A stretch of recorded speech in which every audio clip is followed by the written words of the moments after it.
Hello, everyone! Welcome to another episode of Atlantic Bushcraft Adventures. Tonight, episode 46, and we are chatting about natural shelters. So, some of our thoughts, I noticed I got the wrong window up, but anyway, some of our thoughts, some of our experiences, all that wonderful stuff. So, Ben, why don't you start us off? You segue us in to natural shelters. Yeah, so we've talked a bit about these hot tents, we've talked about tarps, we've talked about hammocks and stuff. But one of the things that really kind of got it started for me, I guess, was the natural shelters, and we built them as kids. I know I did. I'm sure most of us did. Where style the as kids we might have called them forts or clubhouses or whatever, where you'd go down, you'd knock out a few logs, get some boughs, and build more or less a natural shelter, incorporating as much structure as possible. So if you found a really good rock and could lean some stuff against a rock, or a fallen tree with the roots up, that makes an excellent little shelter. And the beauty of them is when they're absolutely weightless. You know what I mean? Like it's there. It's already in the woods. Now, the downside, I guess, is you're probably going to have to put a little bit of imagination, a little bit of time, and you really can't depend. You won't know what you're going to be sleeping in until you get there and sort of build it or put it together. So it's always quite how good it'll be. How some. I've made some that seem to be really waterproof, and the direction was perfect for the winds and stuff, and it just worked out great. And there's other times when it's just like nothing works out, and you're more or less exposed. You know what I mean? Like No, that would be there weren't. The gathering time was much greater. You end up building something significantly less. I hear you laughing, so. Nah, just thinking of some bad times I had with some natural shelters there. I don't know if anybody's out there listening to us, but can you tell us if either me or Ben are freezing up at all? I don't know if it's an issue that we're having just between us or if we're having some transmission issues there. It doesn't seem to be affecting too much there, Ben. Like, I can still make out what you're saying and stuff, but it's just every now and then I notice a little bit of a hiccup. And so hopefully somebody will chime in and let us know one way or the other. But I have, every time I think natural shelter, I have one, I don't want to say horrendous story, but I have one specific bad luck story that always comes to mind with natural shelters. And, okay, it's pretty short. I'll tell it right away. Get this one out of the bag. So me and a buddy of mine down in Marshy Hope, we decided to try natural sheltering. Now, we're only in high school. We're only about 17 years old, and we get the idea. We're going to go out in the dead of winter, and we're going to build a snow cave. And we're going to sleep in this thing for the night. And everything works out great, except we never took into consideration the fact that it was above freezing when we decided to do this. And we potentially made the shelter a little too thin when we started out. So you see where this is going, do you not? So it was one of my first experiences with a natural shelter in the winter, and it was instead of eyeballing it. And I learned that it should potentially be cold enough to support said snow shelter if that is indeed what you were going to use. And if anybody's wondering, It all fell in on me. That's the whole end of the story. I was going to be polite about it, but that's the kicker. About halfway through the night, It started kind of coming in, and we had to bail. But it was good enough. We weren't far away. We only went into the woods like a couple 100 feet behind his house, right? So we drug ourselves out and just wandered off to his house, and we were fine. But it was that's my great natural shelter story. So where I grew up, we got a ton, or like a ridiculous amount of snow most winters, and we could actually make them 2 stories high, where you could stand, have a couple of feet of snow between you, the levels, and still like easily stand in the lower level and the top level in spots, especially sort of north of town. I don't have a lot of stories where they collapsed, but I do know there was times when the snow was a lot more froze and much more difficult, where we couldn't really use like the aluminum and plastic shovels. It was like actual spades and axes to chip through. I mean, of course, in the spring they collapsed. We never spent a lot of time around. By that time, we knew that what was coming. My worst stories were probably actually like wooden shelter. And the one I know I shared this one in the past, but was me and another fellow. We went in and we built the lean-to with the sort of the long fire sort of out front, and we spent the day building it. And his stepfather decided that we were having way too much fun and showed up in the middle of the night and had a sleeping bag which he put inside of a plastic bag, and that didn't really work out well for him, really. But it was for me, it was a good night. For the other guy, it was a pretty good night. That and the older guy, and not that he's that old, but he came out of it fine. But his sleeping bag could not be rolled up the next morning. It was pretty stiff. So yeah, but I mean that's less the natural shelter. That's more the the unfortunate consequence of using a garbage bag as a shelter because it doesn't breathe. For anybody wondering what happens is the moisture. I assume he must have been breathing inside his sleeping bag or something like that, or is that just... I'm sure he sweat too. He's a very active man. He wasn't an overweight man by any means. He was very skinny. He's the kind of guy that almost vibrates all the time when he's moving and talking and doing stuff. And I'm sure he sweat a ton. And in a nice heavy sleeping bag with that vapor barrier on you, you get warm in there. Like that does work. And I've read later that he actually kind of did it backwards. He would have boosted the system by having the plastic bag on the inside against almost bare skin. Creates a natural vapor barrier. And then that fluff layer outside, he would have been significantly warmer. But his sleeping bag may have gotten damp through contact with snow. But no, I think the appeal, the allure, the love of the natural shelter is just the fact that you can kind of do it yourself. It costs virtually nothing, and you usually can build it with the bare minimum of what you'd go in the woods with tools. So, for my thought is, a true natural shelter wouldn't include a tarp. It would include the use of probably an axe, a saw, a knife, and maybe some cordage. Extra points for sure if you made the cordage from natural materials in the woods, but you never know, spruce root, something like that. But the big thing to keep in mind about natural shelters is the amount of time it actually takes to make a good sleepable shelter. Even a debris shelter where they're like, oh, I'll just rake a whole bunch of leaves together and I'll sleep in that. That's all good and dandy until you realize how many leaves you need and how long it takes to gather that amount of leaves into a pile. You know, the last time I went camping, I actually joked, and it's because the last few times I've actually been camping with these open bottom shelters that I've been using, so tarps and these tents, is what we need is a bushcraft rake. Some kind of rake that's packable, small, you can rake, because moving leaves and just the general loose debris on the ground for various reasons is fairly important. And like you say, if you're building a debris shelter, you pretty well will clear, in my opinion, probably almost 1,000 square feet of forest to build a proper debris shelter. Because I think they say you want it about 3 feet high. Yeah, it has to be significant. I mean, and that's just to keep you warm and to keep you off the ground. Like, you kind of have to float in the middle, right?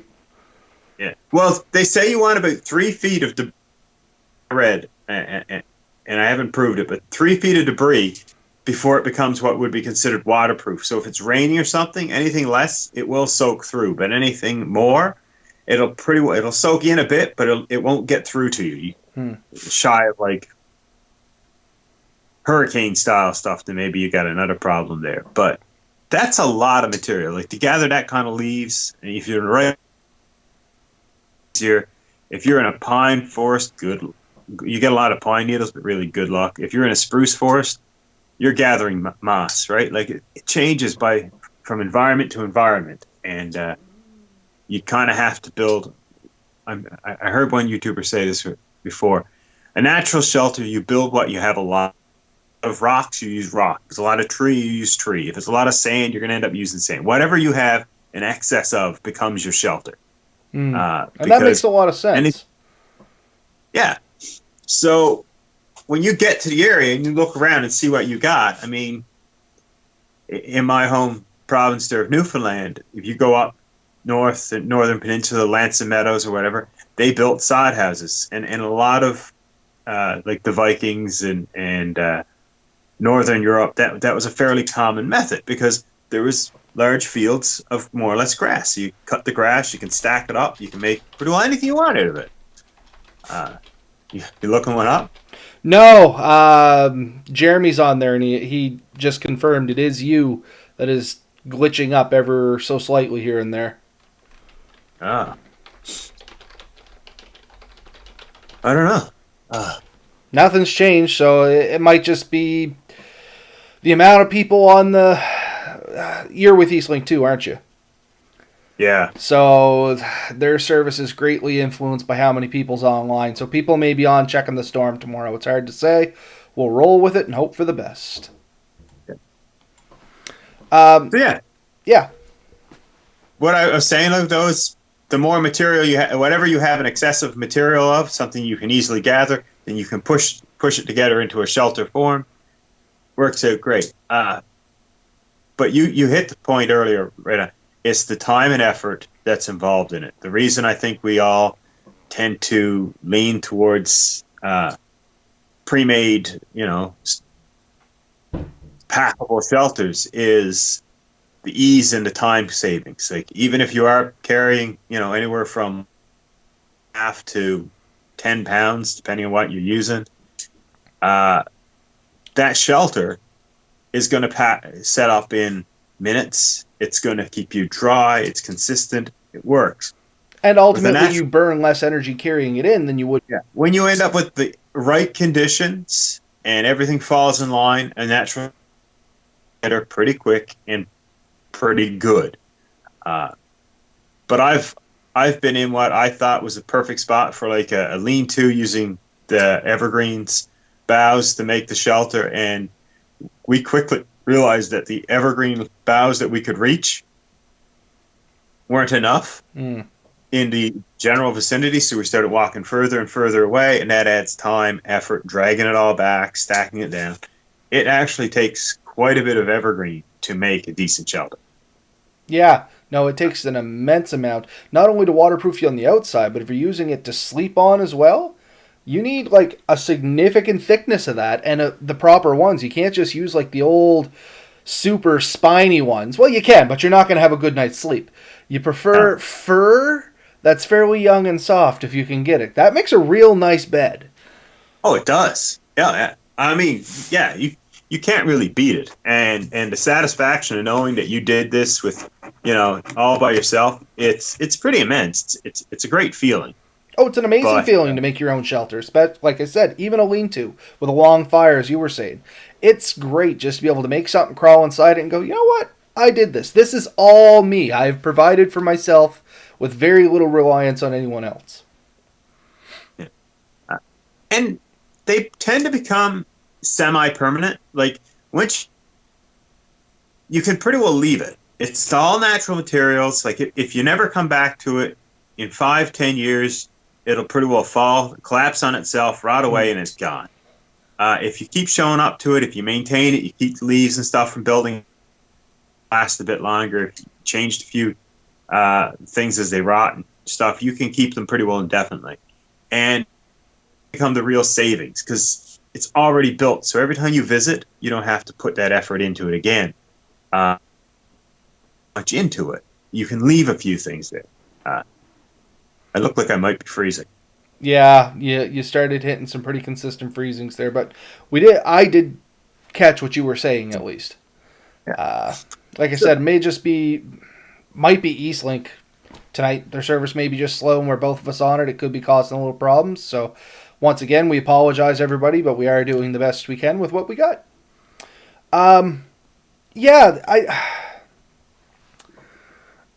If I have the opportunity to make a shelter, I love doing it just for the fact that, like you said, it is kind of semi permanent. It's something you can build on a little bit this time, and as long as the weather's good, you can come back to it next time and maybe expand on it, add a little niceties, clean it up a little bit, and you get to learn a lot about what you're capable of doing in a certain time frame. So, anybody, if you haven't built a natural shelter, at least tried it.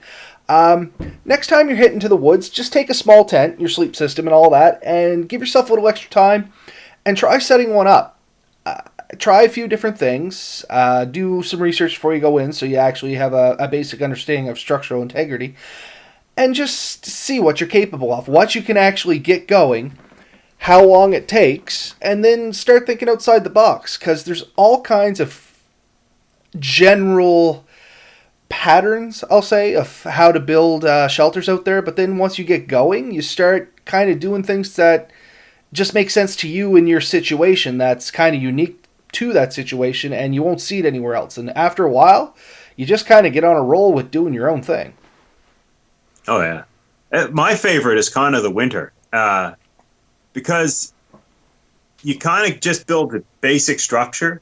This is my method, anyways. You build the basic structure on it, and I guess that's somewhere between a debris hut and a Quincy style. But having that structural with, a few logs, a couple of branches and stuff, and then piling the snow, because the snow, it'll protect you against the wind, the rain, or snow, whatever company throws at you.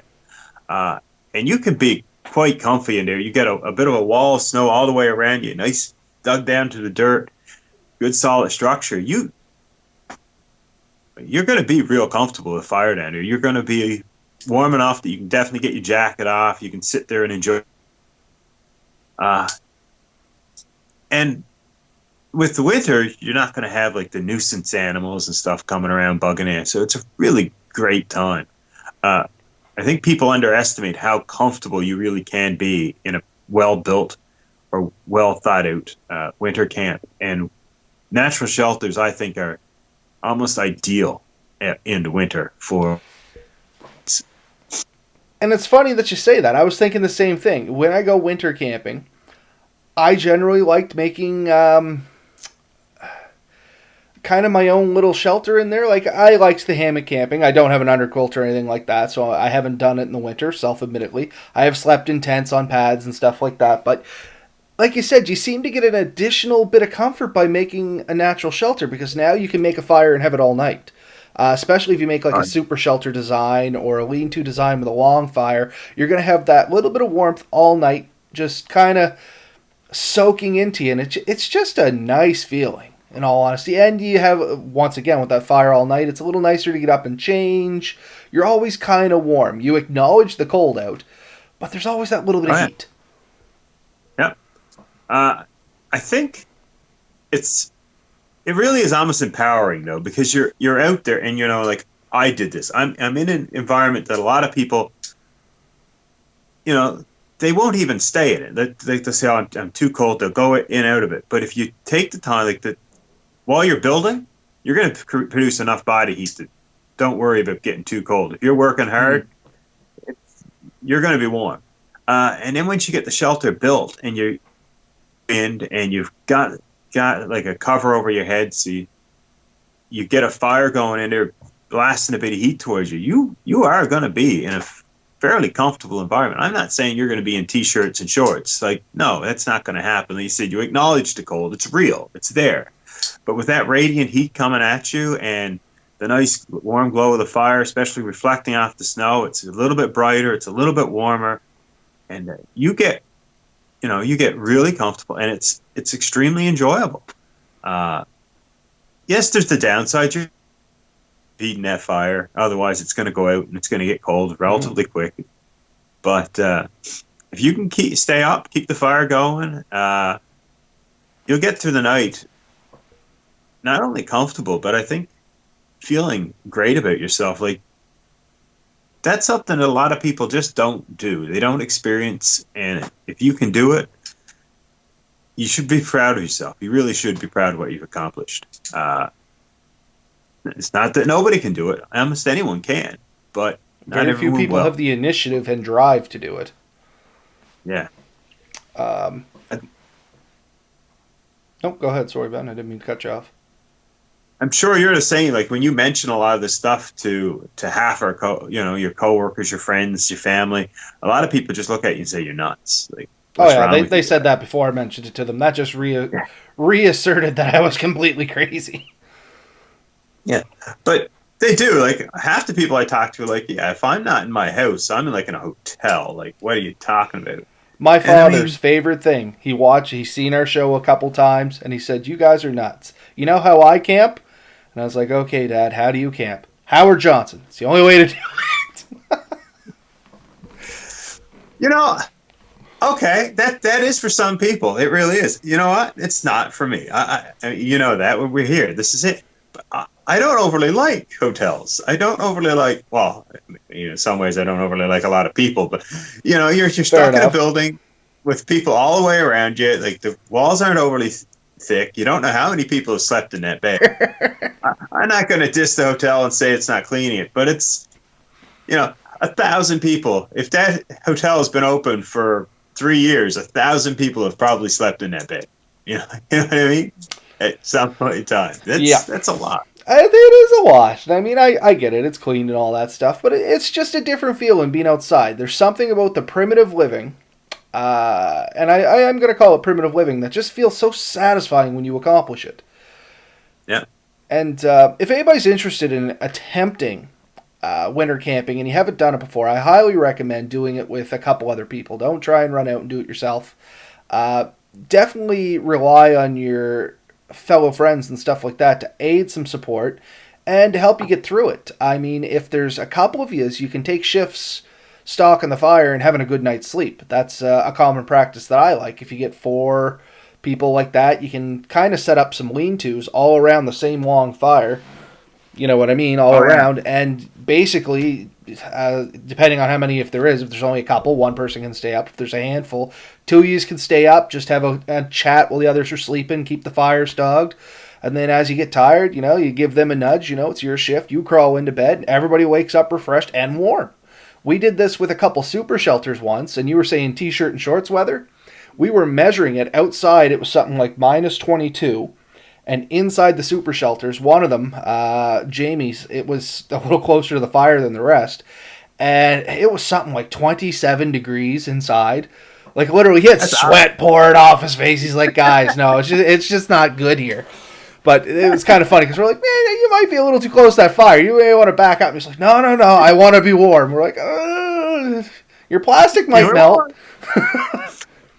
But and you don't need anything fancy for plastic on a super shelter either. What we were using was thick vapor barrier, just from Home Yeah, Hardware. Pack some of that yeah, up, worked great, and it was yeah. relatively We cheap. used the same thing. I don't know how many hunting camps I found around Newfoundland that was just that heavy vapor barrier and stapled to a loose frame of round spruce logs, like house shape, like with a peak, you know, uh, nailed together with a couple of 4-inch nails at each joint, and they wrapped that vapor barrier over it. Had a little slit in it for a door, and those things sat there for years. Super easy to build and quick. No real skill involved in it. Works. Great place to sit while you're hunting and stuff. Guys come back to them year after year.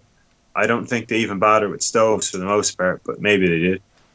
Never know. They could have a little stove in it, maybe not. Yeah. But like you said, they're quick, they're cheap, they're easy, and you can make them fairly big to put a half a dozen. Well, I shouldn't say half a dozen, but yeah, even a half a dozen people. 6 people's not unheard of inside one of those things, especially if you're bringing No. cots or something.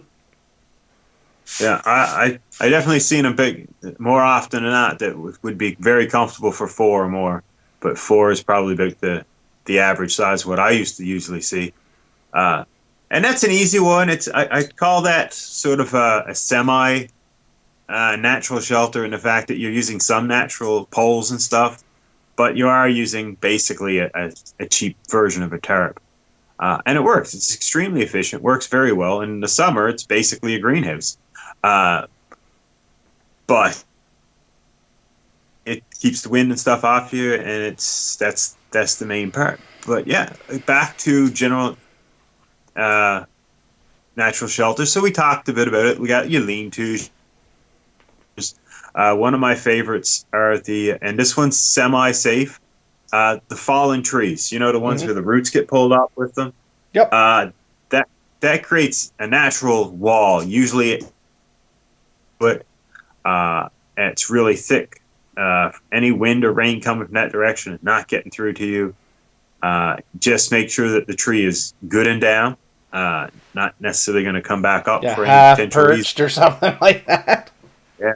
I have seen them move. I've also seen them go down. I don't know if you've ever witnessed one tipping, but like the whole ground moves and Hmm. comes set before it actually lets go. It's looks like the soil is almost breathing, I guess, from the tree moving. But I have seen one set back down. It wasn't quite down past the 45-degree mark. The wind turned and it sort of sat back up. And I'm sure it collapsed again at a later time, but you wouldn't want to be underneath that when that happened. No, not at Uh, all. Because even a small tree has a lot of weight above it. So don't take but the risk. you get something like that knocked down, or just a fallen tree, and you lay a couple of sticks up against it, and you got your basic shelter, right? It doesn't take a lot. And like you said, use your imagination. And what I said was, whatever you have around, there's lots of. In a good moss forest, moss is a really good building material. You Oh, need it's very structure well, to put yeah. whole sheets of moss up, like 3-4 square feet, and just lay it down. It doesn't take long to completely cover a shelter, and 2-3 layers thick. It's going to be wind and rainproof for the most part. Um, so that works well. The other ones are I've often seen is overhanging rocks, Hmm. like semi cave and cave style structures. Speaking Those of take cave very style little effort. structures, if anybody seen Jeremy's last Jeremy, video, he did some cave camping there. I was able to quickly glance at it. Looked like he had a fun time too. I'm kind of jealous. Always wanted to try cave sleeping, never had the opportunity. that's funny. I talked to him. He said he damn near froze to death. Yeah, I can see that too. It's pretty open.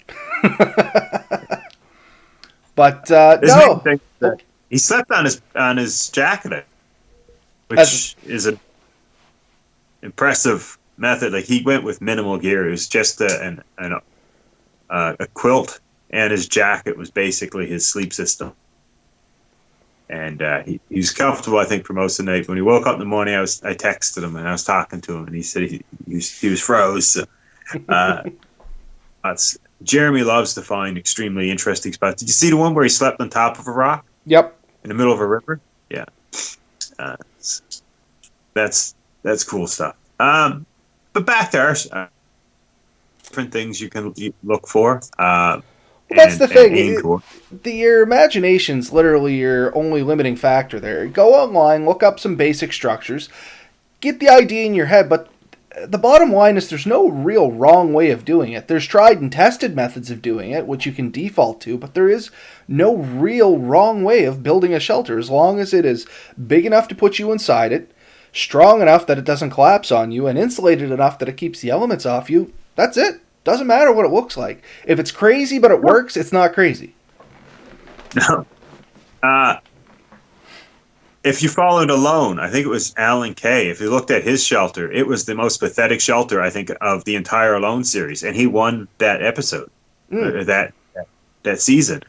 He put minimal effort into his shelter. It was just enough to crawl into. It was just a bunch of branches and stuff, but it kept him warm, safe, and dry. And that's all you need for a shelter. Anything else is just extravagance, which is Yeah. fun. Don't get me wrong. Extravagance is fun, but it's not necessary.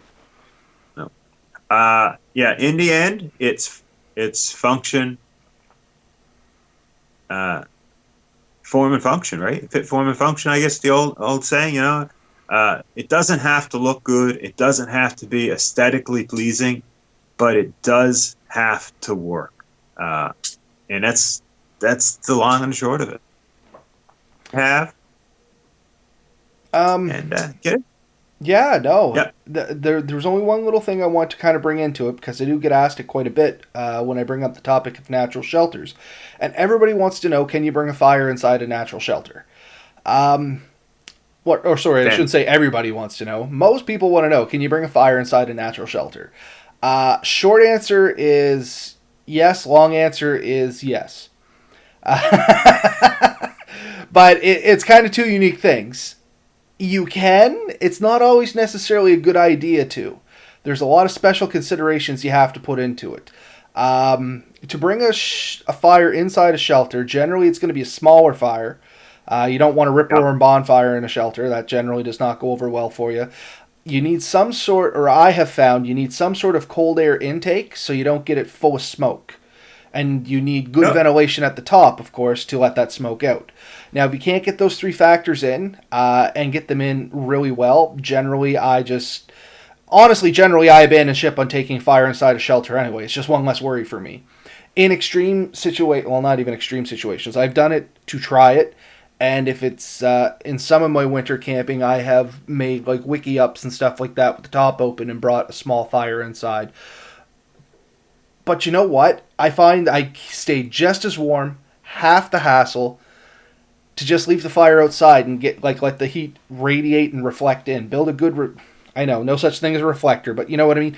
Build a wind barrier if that's what you want to call it. If nothing else, they kind of guide your smoke to go up instead of blow on into you. If you know what I mean. You know what I mean. Like everybody says reflector wall, and then you get the other side that says, "Oh, there's no such thing as a reflector wall." Well, call it what you want. It stops the wind from blowing everything into your face, and it makes that radiant heat just feel nicer. I don't care what anyone says. I feel it keeps stagnant air, or stagnant's really a horrible word for it, but if you don't have the walls, you have moving air. So any air you heated up is moving away. Yeah. Is it reflecting back at you? Probably not. I mean, if you had like a reflective style material, you can reflect heat. I've seen the ones you can put it under chairs, the aluminum sheets that roll up or whatever. People swear they work, so I believe they do. But yeah, if you've got a couple of walls and you got a fire in there, that air is heated up. A lot of it's going to go up. Hot air does tend to rise. You can't trap it all in, but it's going to stick around a little bit longer than if it's completely open. Like you see, there's aim towards the fire. It's going to pump heat inside. That's shelter is an area where air is moving around. It's going to stay warm in there quite a bit longer. Yes, eventually the natural materials will absorb that heat, and some of it will escape, and it won't be forever. It's your house isn't either. You shut your heating system off in your house. See how long before you get cold. Yeah, it could be 2-3 hours. It could be a day or two, depending on how efficient your house is. But in the end, it is going to cool down. You're going to open up doors. You're going to introduce cold air. Some air is just basically you're going to radiate heat all the time, some degree out of the house. That's just the nature of the building. But same thing with your shelter. It's not heat forever, but it is going to impede heat loss. You're going to, the better the shelter, the thicker the walls, the longer it's going to take for heat to be lost.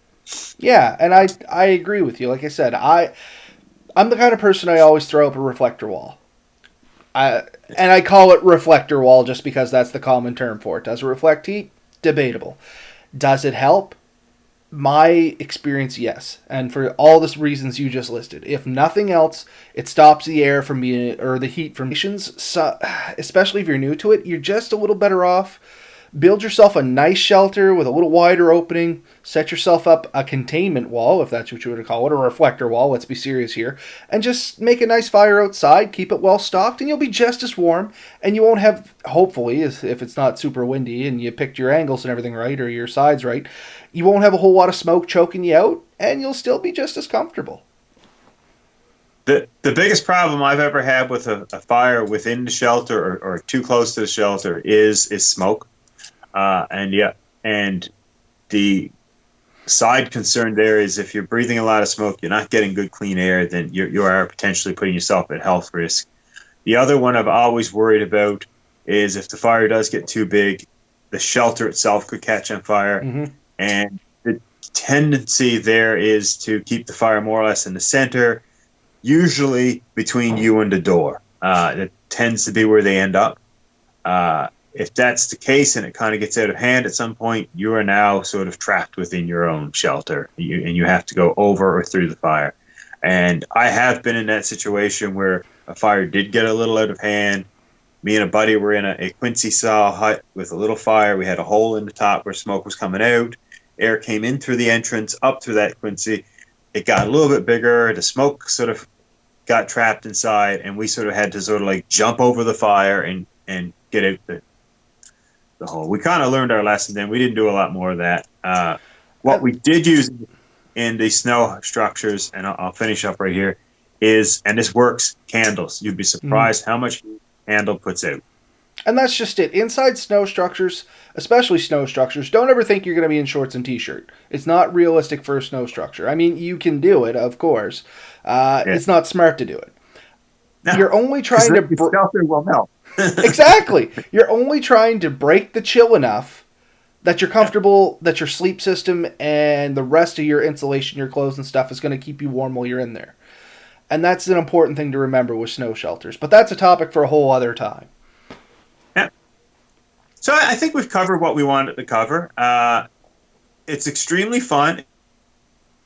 It is sort of it's a very primitive feel, but it brings a lot of satisfaction to build your own natural shelter. The downsides are, of course, although it didn't take a lot of weight for the materials to come in and build it, it's going to take you time and effort and imagination to build. And if you're going in for a quick ultralight trip and you want to get in and out relatively quickly, a natural shelter is probably not for you. If you're going in for an extended period of time, want to put time and effort into it, they're definitely worth it in the long run. And that's kind of a good way to put it. If it's a quick trip, fun to play with, not practical. If it's a longer trip, definitely something worth thinking about. The only other thing you might want to bring up, I know you have the experience in this, is you really shouldn't be building them in public land. Yeah, yeah. Let's just leave it at that. But this is where I was more meaning you had experience. If you don't own property to do it on, you do kind of need to ask permission from private landowners. Do you mind if I come in and do some bushcrafting on your property? And I think if you approach them right and you are polite and you promise not to be, cutting down thousands of trees and damaging their property, a lot of people will consider it. If you're just going to go in, you're going to camp for a couple of nights, you're going to sort of leave the place in more or less the same state as when you found it, most people, I think, would care very little. Some may actually be very happy that you're there. But if they say no, you definitely should not. Yeah, respect their wishes. I mean, that's just general courtesy. And the only thing I'll add on to that is on Crown land, keep in mind in Nova Scotia, it is illegal to erect any kind of permanent or semi-permanent structure. If you do and you're caught, there is ramifications off it. So just keep that in mind. Tents, hammocks, stuff like that, they don't fall into permanent or semi-permanent shelter. But any kind of primitive shelter does fall into that, I can say with utmost confidence and experience. But yeah, I'll leave that there. So, I guess we'll wrap it up. But I want everyone out there that listens to this podcast to think about it. I hope you do get out and have the opportunity to build a natural shelter, to potentially stay it and sit in it for a few hours, have a meal or whatever, and enjoy the satisfaction it brings you. And we'd love to see pictures of it. We'd love to hear your stories. We really do enjoy that type of camping, and we don't get to do it often enough. It usually tends to be we're trying to squeeze it in for myself. I know I'm speaking for myself, but I feel that I'm probably speaking for you a bit. We have families, we have commitments, we have jobs. The tents, the gear we buy and we drag in, it costs us money, but it saves us a lot of time and it allows us to get out more often, more frequently. And At a that's large just it. tract, I would definitely have a semi-permanent bushcraft style shelter that I would visit more often. I know Jeremy has a piece of property he does that with. I know there are many others that do it. I see it on YouTube, on Facebook. But I don't have a property that lends itself to that. And I don't believe, you may or may not, but I do and I don't. It's a weird kind of topic. I have two pieces of property. Between the two of them, I doubt there's enough trees on it to actually build a shelter. yeah. But it is a fun time. Again, I highly encourage you to get out there, be safe, do it safe. If you don't feel you can do it in one night, start at one trip, do a couple of day trips, and then once you get it built to where you're comfortable, test it out. Then you know you can do it. You've gained that experience. If you ever want to do one from scratch in a single trip, then do it. But get out, play with it, and enjoy. I think it's an awesome way to sort of build your skills and get more comfortable in the woods. I do highly recommend it. I would as well. It's definitely a satisfying feeling once you've done something. And as Ben said, if you can't do it all in one go, take your time, do it a couple times over. And honestly, even if you've never sleep in it, just build one to know what it's like and know that you can. It's still very satisfying. Yeah. I think that's pretty much where we're going to wrap it up. Is it there, Ben? Yeah, I think we can wrap her up there, and we'll see you guys next week. New topic, new discussion. We're fast approaching our 1 year, so we'll just sort of throw that out there for people. I know we got some things potentially going on for that, and we'll talk about that maybe next week.